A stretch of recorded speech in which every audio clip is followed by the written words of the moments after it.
कौन बोलता है माँ बाप के बीच डिफ्रेंशिएट नहीं करते? मैं खुद करती हूँ बेशरम लड़की।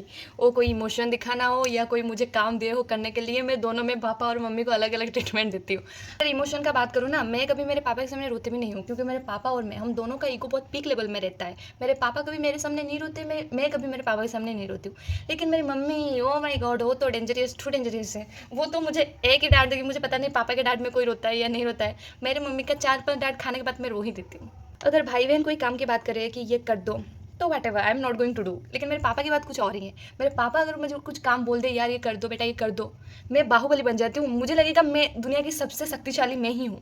मैं वो काम कर दूंगी, कितना भी मुझे तकलीफ हो मैं कर ही दूंगी। लेकिन जब मेरी मम्मी बोले रूपा काम जरा कर दे, मम्मी मेरे हाथ मेरे पैर दर्द हो रहा है, मेरे सर घूम रहा है, इतना नाटक, इतना ड्रामेबाज में बन जाती हूँ ना। इसलिए मेरी मम्मी हमेशा मेरे ऊपर गुस्सा करती है। नहीं, वो जब बोलते हैं तो कर देती है, जब मैं बोलती हूँ तेरे सारी चीज़ें हो जाते हैं ऐसे। लेकिन मेरे मम्मी का क्या है ना, वो एक चीज़ एक बार बोलेगी, 2 बार भी बोल देगी, लेकिन 3 बार बोलने से पहले हम नहीं रुकेंगे, हम जाकर सीधा पहुँच जाएंगे मम्मी के पास, क्या बोल रहे थे आप? क्योंकि पता है ना, अगर ये भी इग्नोर कर दी मम्मी की, हालत कुछ सही नहीं होगा, पिटाई हो जाएगी मेरी। इसलिए मान जाना, पाप के बात मानो ना मानो, मम्मी के बात मान जाना, नहीं तो मार से कोई नहीं बचा पाएगा। कभी कभी जब मम्मी से मार खाती तो पापा बचा लेते, लेकिन जब पापा मारते कोई नहीं बचाते। इसलिए दोनों की बातें सुन लो यार, क्या करूँ घर वाले मेरे सिचुएशन को समझ जाओ। यहाँ पर ना रिलेटिव वाले मुझे समझ रहे हैं, ना कोई मुझे समझ पा रहा है।